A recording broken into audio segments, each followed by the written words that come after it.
अस्सलाम वालेकुम students, welcome to module 31। और इस वीडियो में हम 31 से लेकर 35 मॉड्यूल्स को डिस्कस करेंगे। ये जो वीडियोस हैं ये आपके हैंड आउट से मॉडिफाई किए गए हैं और इनको शॉर्ट किया गया है ताकि आप इजीली इनको लर्न और अंडरस्टैंड कर सकें और अच्छे ग्रेड्स ले सकें। आज का हमारा टॉपिक है डाटा कंप्रेशन को ही हम कंटिन्यू कर रहे हैं। उसमें आज हमने पढ़ना है ऑडियो और वीडियो को कैसे कंप्रेस किया जाता है। ठीक है, अब इसमें क्वेश्चन ये है कि हम ऑडियो और वीडियो को कंप्रेस क्यों करते हैं। हम ऑडियो और वीडियो को कंप्रेस इसलिए करते हैं ताकि जब हम अपना जो है डाटा है या जो भी है फाइल, एक तो उसको हम स्लो इंटरनेट पे भी ट्रांसफ़र कर सकें इधर से उधर और उसको ज़्यादा टाइम ना लगे। ठीक है, और इसमें क्या है कि both of this application differ from that of the storing video in such a manner that section can be diploid और स्किप्ड ओवर। ठीक है, और हम क्या कर सकें कि है कि अपनी जो वीडियोज़ हैं हम उनको स्टोर भी कर सकें ताकि हमने उसको अगर देखना है उसे रीप्ले वगैरह करना है तो हम उसे वो भी कर सकें। ठीक है, अगर इमेजेस यानी कि इमेजेस और ऑडियो या वीडियो अगर हम कंप्रेस नहीं करेंगे तो हमारे जो कंप्यूटर है उसमें इतनी स्टोरेज ही नहीं रहेगी। हम डिफरेंट ऑडियोज़ या वीडियोज़ को हम कंप्रेस करके कंप्रेस किए बगैर अपने कंप्यूटर में सेव कर सकें। अगर पहला, अब उसके बाद हमारे पास है एक एम पैग, जे पैग के बाद का है एम पैग। एम पैग क्या करता है, ये हमारे पास रिलेटिव जो हमारे पास रिलेटिव इनकोडिंग है उसको यूज़ करता है कि इसमें इसने एक दफ़ा एक पिक्चर्स, एक मूवी अगर वीडियो है हमारे पास तो उसमें अगर पिक्चर्स अगर सेम चल रही हैं, सीक्वेंस में सेम पिक्चर्स चल रही हैं तो वो उन पिक्चर्स को बार बार सेव नहीं करेगा। यानी कि वो सेम पिक्चर्स को हर बार एक नई बिट असाइन नहीं करेगा। ठीक है, यानी कि एक ही दफ़ा अगर वो पिक्चर सेव हो गई है तो दोबारा उसने उस पिक्चर को सेव नहीं करना है, सिर्फ जो चेंजिंग्स होंगी वो उसको सेव करेगा। ठीक है, तो ये जो सीक्वेंस हम कंप्रेस करते हैं उसको हम क्या करते हैं, आई फ्रेम कहते हैं। ठीक है, the picture between the I frame are controlled using relative encoding scheme that is rather than the encode the entire picture only its distinction from the period image are recording. इसमें यही है कि सिर्फ जो इंटायर पिक्चर है या जो सारी पिक्चर्स हैं ये उनको सेव नहीं करता, सिर्फ ये उन पिक्चर्स को सेव करता है जो पिछली वाली इमेजेस से नहीं हों या उनसे अलग हों। ठीक है, और जो सीक्वेंस है ये जो टू कंप्रेस सीक्वेंसेस जो हम इन सीक्वेंसेस कंप्रेस करते हैं उसको हम क्या कहते हैं, आई फ्रेम। इसके बाद हमारा MP3 आ जाता है। MP3 क्या है कि मैग पैक लेयर 3 है। ठीक है, एम पैक लेयर 3 है। The best non system for compressing, ये अब ऑडियो को कंप्रेस करने के लिए यूज़ होती है और ये जो ऊपर वाली है वो वीडियो को। ठीक है, एम पैक की अगर बात करें तो वीडियो को कंप्रेस करता है और अगर MP3 की बात करें तो वही क्या करता है, ऑडियो को रिजर्व करता है, ऑडियो को कंप्रेस करता है। अब ये क्या करता है, ये ह्यूमन ईयर की जो सेंसिटिव है यानी कि उसको ये यूज़ करता है, उस प्रॉपर्टी का ये फ़ायदा उठाता है। इसमें क्या होता है कि हम क्या करते हैं, हमारे जो कान है अगर हम लोगों एकदम तेज़ आवाज़ सुन रहे हैं ना तो उसके बाद आने वाली जो हल्की आवाज़ है वो हमें सुनाई नहीं देगी। ठीक है, और इसी तरह दूसरा क्या होता है कि अगर एक बहुत तेज़ आवाज़ आ रही है और उसके साथ अगर हल्की आवाज़ बज रही है तो हमें हल्की आवाज़ सुनाई नहीं देगी। जैसे ड्रम अगर बज रहा है और उसके साथ अगर कोई हल्की सी कह लें कि बिल्कुल लाइट सा अगर म्यूज़िक चल रहा है तो हमें ड्रम की आवाज़ आएगी, उस म्यूज़िक की आवाज़ नहीं आएगी। ठीक है, अगर इसी तरह अगर आप टेम्पोरल मास्किंग की बात करें तो इसमें क्या है कि अगर एकदम बहुत ऊंची आवाज़ आई है, सही ऊंची, ठीक है, तो उससे क्या होता है कि हमारे कान थोड़ी देर तक सुनने के हिस्से हैं वो उनकी डिस्टर्ब हो जाती है तो उसके बाद में आने वाली आवाज़ हमें नहीं आती। तो वो क्या करता है, इन जो आवाज़ों को है वो डिलीट कर देता है और इससे क्या होता है कि आपकी जो ऑडियो है उससे वो में से वो उसको रिमूव कर देगा। ये जो टेम्पोरल और फ्रीक्वेंसी मास्किंग है इन दोनों को, उससे क्या होगा कि आपकी जो ऑडियो की बिट्स हैं वो कम हो जाएंगी। ठीक है, अब इसमें क्या देखें, अगर MP3 और MP पैक को यूज़ करते हुए क्या हो सकता है कि इसमें क्या है कि अगर उसने क्या और worth of video within 120 MB of storage and portable music player can store as many as 400 popular song in single 1 GB भी वो 400 सॉन्ग्स को स्टोर कर सकता है और आपकी जो वीडियो है वो सिर्फ 128 MB में अगर वो घंटों की वीडियो है तो हम उसको सिर्फ 120 MB में स्टोर कर देंगे। ठीक है, अब इसमें क्या है कि अब हाँ ये क्यों ज़रूरी है, ये इसलिए ज़रूरी है कि अगर आप वीडियो कॉल पे या लाइव स्ट्रीमिंग आप कर रहे हैं या लाइव आप किसी से बात कर रहे हैं या वीडियो कॉल कर रहे हैं, तो इससे क्या होगा, या आप लाइव बैठे हुए हैं, लाइव स्ट्रीमिंग के आप लाइव बैठे हुए हैं और आपको लोग देख रहे हैं, ठीक है, और वीडियो कॉल पे आप किसी से बात कर रहे हैं, तो उसमें क्या होगा कि अगर आपकी वीडियो कंप्रेस ही नहीं हो रही, अब अगर आप कंप्यूटर की स्पीड है कि सिर्फ किलो बिट्स पर सेकंड वो सेंड कर रहा है कि किलो बिट्स क्या है, 1024 बिट्स या 1000 बिट्स आप कह लें कि एक सेकंड में 1000 बिट्स सेंड कर रहा है, लेकिन जो आपकी वीडियो है वो इससे ज़्यादा की है, वो MBs की स्टोरेज में है, तो वो क्या होगा, उससे क्या होगा, आपकी वीडियो में MBs की स्टोरेज में फ्रेम जा रहा है, तो उससे क्या होगा, आपकी जो वीडियो है ना वो बहुत स्लो हो जाएगी, ठीक है, और वो वीडियो कॉल नहीं हो सकेगी और वो जो लाइव स्ट्रीमिंग है उसको भी डिस्टर्ब करेगा। इसीलिए तो हम क्या करते हैं, अपनी वीडियोस को हम क्या करते हैं, कंप्रेस कर लेते हैं, ताकि जो ऑनलाइन उस पर बात वो जो ऑनलाइन डाटा हम सेंड कर रहे हैं, जो हमारा ऑनलाइन डाटा सेंड हो रहा है वो सेम स्पीड से हो। अब इसमें कुछ यूनिट्स हैं, देखें इसमें है आपके पास बिट्स पर सेकंड, क्या है कि एक सेकंड में कितने बिट्स ऑफ डाटा ट्रांसफ़र हो रहा है, ठीक है, कितने नंबर ऑफ बिट्स ट्रांसफ़र हो रहे हैं एक सेकंड के अंदर, ठीक है। इसमें पहली यूनिट है आपकी KBBS, इसमें क्या है कि किलो बिट्स पर सेकंड, इसमें क्या है 1000 बिट्स होती हैं एक सेकंड के अंदर, ठीक है। मेगा बिट्स में क्या है कि 1 मिलियन बिट्स एक सेकंड में, और गीगा बिट्स का क्या मतलब होता है 1 बिलियन बिट्स होती हैं 1 सेकंड में, ठीक है। Technique provide transfer rate to 40 Mbps, MP3 recording generally required transfer 64, ठीक है। MPEG में कितनी है 40 मेगाबिट्स पर सेकंड, और आपके पास MP3 में कितनी होती है कि जी 64 किलोबिट्स पर सेकंड। इस दोनों को आपने मस्ट याद रखना है और इनको भी ये MCQs के लिए बहुत इंपॉर्टेंट है। अच्छा, अब हम चलते हैं अपने अपने 32 मॉड्यूल पे। इसमें क्या आपको डाटा मैनिपुलेशन CPU, जिस हम बेसिक जो CPU आपका काम कर रहा है ना जिस पे, उसको हम इसमें डिस्कस करेंगे, ठीक है। इसमें हमारे पास CPU के 3 पार्ट्स होती हैं, एक उसमें होता है अर्थमेटिक एंड लॉजिकल यूनिट, दूसरा होता है कंट्रोल यूनिट, और तीसरा हमारे पास होते हैं रजिस्टर यूनिट, ठीक है। अब CPU जो है ना, CPU के आपके पास 2 पार्ट्स होते हैं, एक उसमें होता है एल्गोरिथम लॉजिक यूनिट और दूसरा होता है control unit. Algorithm logic unit में जितनी भी आपकी कैलकुलेशन है ना वो होती है, ठीक है। जैसे अगर आपने सम करना है, माइनस करना है, मल्टीप्लाई करना है, जितनी भी आपने कैलकुलेशन करनी है वो अर्थमेटिक लॉजिक यूनिट में होती है। और कंट्रोल यूनिट सिर्फ आपका ऑर्डर देने के लिए होता है, जैसा प्रिंसिपल ऑर्डर करता है ना और जो टीचर है वो टास्क करते हैं, तो ये जो कंट्रोल यूनिट होता है ये सिर्फ ऑर्डर देता है और मैनेज करता है। और रजिस्टर्स क्या होते हैं कि रजिस्टर ये जैसा मेमोरी है ना, लेकिन ये इतनी स्मॉल अमाउंट ऑफ मेमोरी होती है कि जो सिर्फ उस वक्त टेम्प्रोरी डाटा को स्टोर कर रही होती है। जैसे अगर आपने 2 नंबर को सम्स करना ना, तो जो 2 इनपुट आप यूज़र से लेंगे, अब इनपुट क्या होता है, वो वैल्यू जो आप यूज़र से ले रहे हैं, तो अगर जो वैल्यू आप यूज़र से ले रहे हैं वो इस पर स्टोर होगी, ठीक है। सिर्फ सेकंड्स के लिए, कुछ सेकंड्स के लिए अगर आपने डाटा रखना है तो वो इनमें स्टोर होता है, ठीक है। वो अब अगर इन दोनों में आ गया तो कंट्रोल यूनिट पहले क्या करेगा, उन 2 वैल्यू को यूज़र से लेगा, उनको इधर रखेगा और फिर इनको कंट्रोल यूनिट इसको अर्थमेटिक लॉजिक यूनिट को दे देगा। अर्थमेटिक लॉजिक यूनिट इनको ऐड करेगा, ऐड करके क्या होगा, ये मेन मेमोरी में जाके स्टोर कर देगा कंट्रोल यूनिट, फिर कंट्रोल यूनिट मेन मेमोरी से उठा के आपको रिजल्ट शो कर देगा, ठीक है। यहाँ पे आपने रजिस्टर पढ़ा, रजिस्टर क्या, data use for temporary storage of information within CPU. Some of register within the register unit are considered general purpose. अब 2 तरह के इसमें होती हैं आपके पास रजिस्टर, एक जनरल पर्पज़ होती हैं, एक स्पेशल पर्पज़ होती हैं। जनरल पर्पज़ क्या है कि जिससे आपके पास कोई भी आम सा रजिस्टर है वो किसी भी एक ख़ास वजह के लिए नहीं यूज़ हो रहा, लेकिन जो स्पेशल पर्पज़ है वो क्या है, किसी भी एक ख़ास वजह के लिए यूज़ होते हैं। आप उसको यानी कि उनका एक अपना नाम होता है, यूनिक नेम होता है अपना, उनको आप किसी और पर्पज़ के लिए यूज़ नहीं कर सकते, ठीक है। जनरल पर्पज़ में आपको ये बता दिया, ये क्या करते हैं, temporary holding places for data being manipulated bye CPU, यानी कि CPU ने जो डाटा अभी परफॉर्म करना है, जिस पे कोई उसने ऑपरेशन करना है, वो डाटा इन रजिस्टर्स में होता है, ठीक है। The control unit transfer the data from main memory into general purpose registers inform the arithmetic logic unit which registers हो। ये मैंने सारी जो आपको बात बताई है ये सारा इसमें यही लिखा हुआ है, इसको आप अपने वर्डिंग में भी लिख सकते हैं।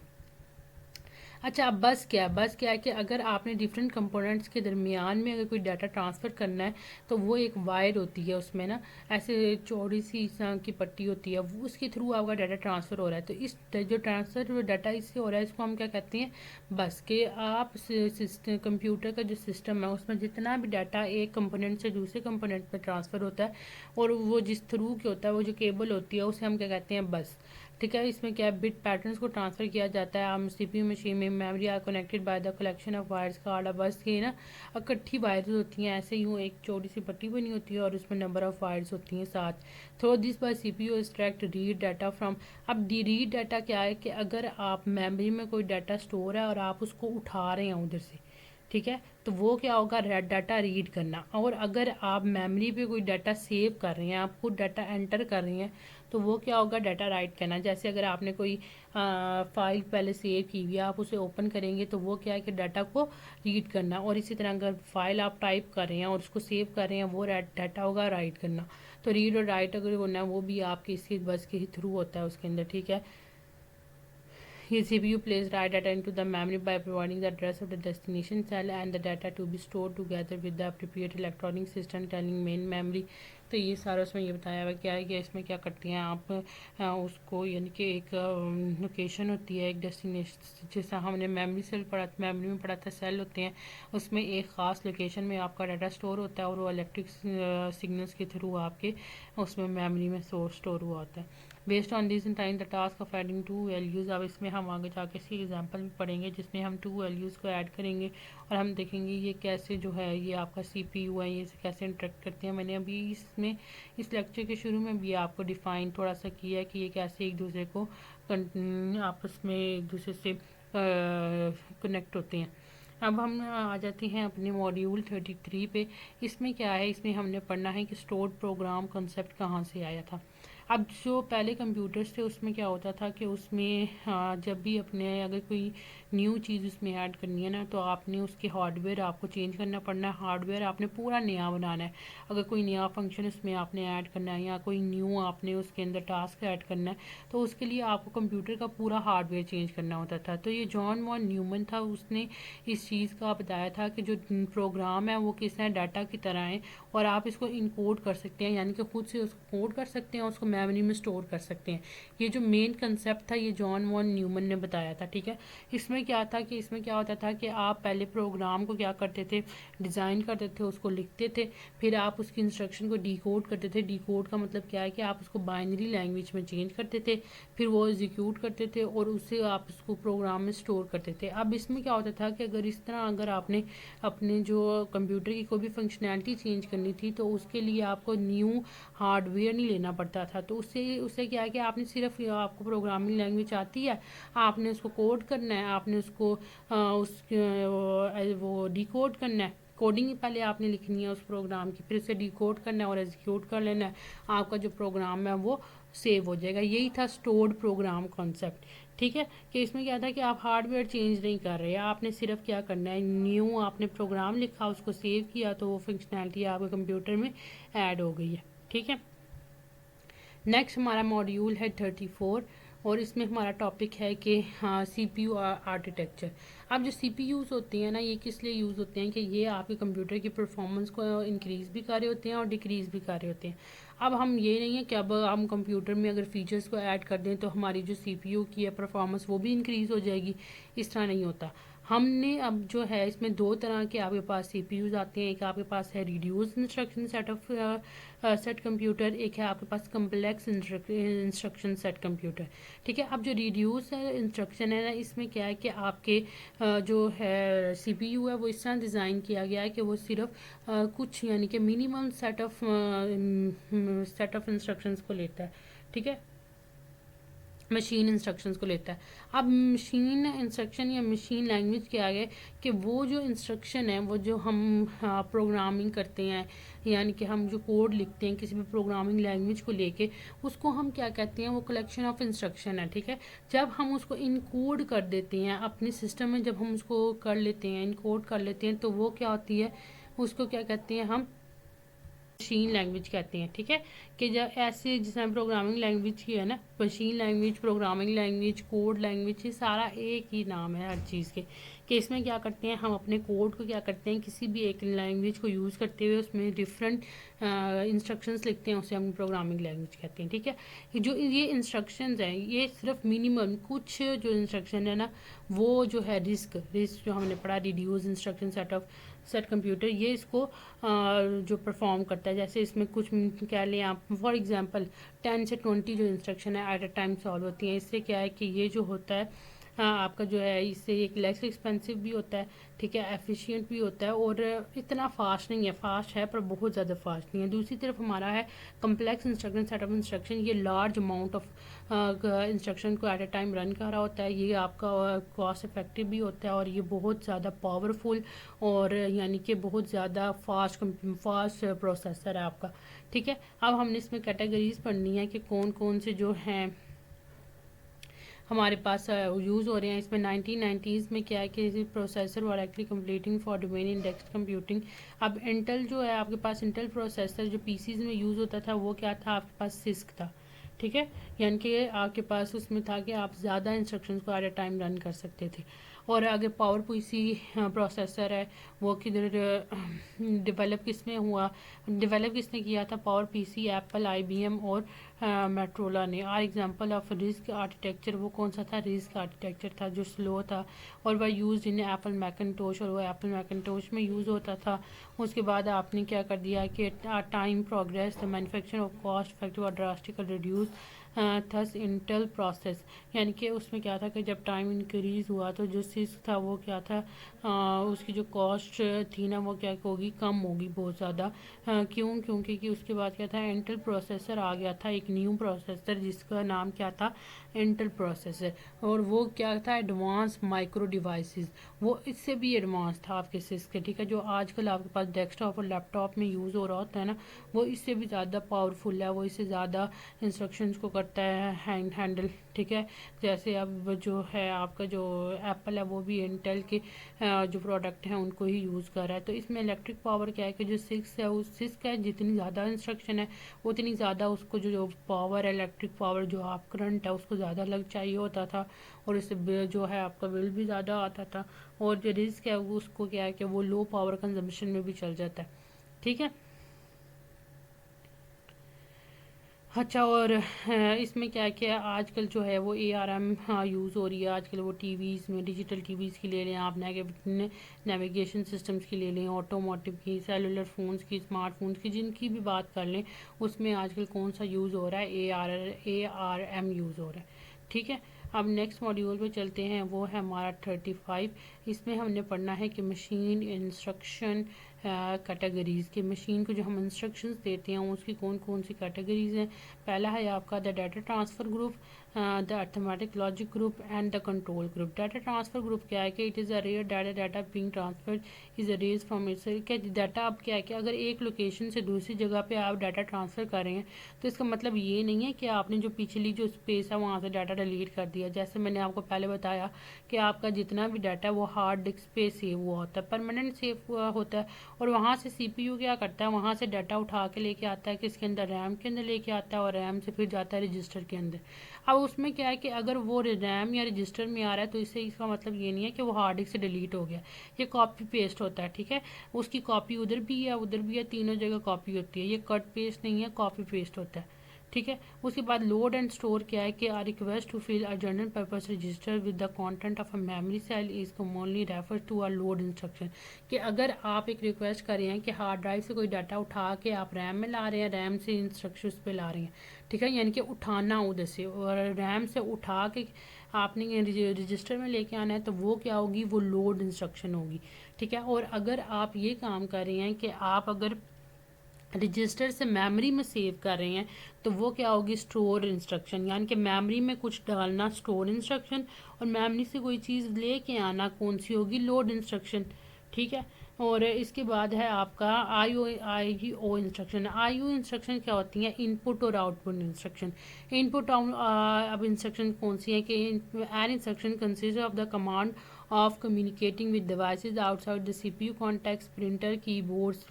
यानी कि इनपुट क्या है कि जो आप डाटा जो यूज़र डाटा इनपुट कर रहा है, जैसे आप कीबोर्ड से कोई भी डाटा लिख रहे हैं, जैसे मैं बोल रही हूँ तो माइक्रोफोन से आपको आवाज़ आ रही है, तो ये सारा क्या है, ये इनपुट है कि आप डाटा जो है, इंस्ट्रक्शन जो है आप कंप्यूटर में फीड कर रहे हैं, ये इनपुट इंस्ट्रक्शंस हैं, ठीक है। और आउटपुट इंस्ट्रक्शन क्या है कि आपने एक्टिविटी क्या शो करनी है, आपका आउटपुट क्या आएगा, उसको क्या कहते हैं हम, वो एक्टिविटीज़ जो आउटपुट शो करने के लिए यूज़ होती हैं उसे क्या कहते हैं हम, आउटपुट इंस्ट्रक्शंस, ठीक है। अर्थमेटिक और लॉजिकल ग्रुप में क्या है, ये मैंने आपको बताया था कि अर्थमेटिक और लॉजिकल कंप्यूटर जो होते हैं उसमें सिर्फ आपकी जो ऑपरेशन है वो परफॉर्म होते हैं। कोई भी अगर आप इसमें फार्मूला परफॉर्म कर रहे हैं, कैलकुलेशन परफॉर्म कर रहे हैं, तो वो किस में आएगा, अर्थमेटिक एंड लॉजिक ग्रुप में आएगा। और कंट्रोल में क्या है कि the control group consist of those instruction that direct the execution of the program rather than the manipulation. ये सिर्फ आपके जो डाटा है उसको डायरेक्ट करता है, उसको ऑर्डर देता है कि तुमने इधर जाना है, इधर से इधर जाना है, इसने सिर्फ इन चीज़ों को हैंडल करना होता है। होप सो आपको जो 5 मॉड्यूल हैं बहुत अच्छे समझ आए होंगे, और ये इतनी जो मेहनत है सिर्फ आप लोगों के लिए की गई है। आप हमें सपोर्ट करें और सब्सक्राइब करें हमारा चैनल। ओके, अल्लाह हाफिज़, इंशाल्लाह मिलते हैं नेक्स्ट मॉड्यूल में।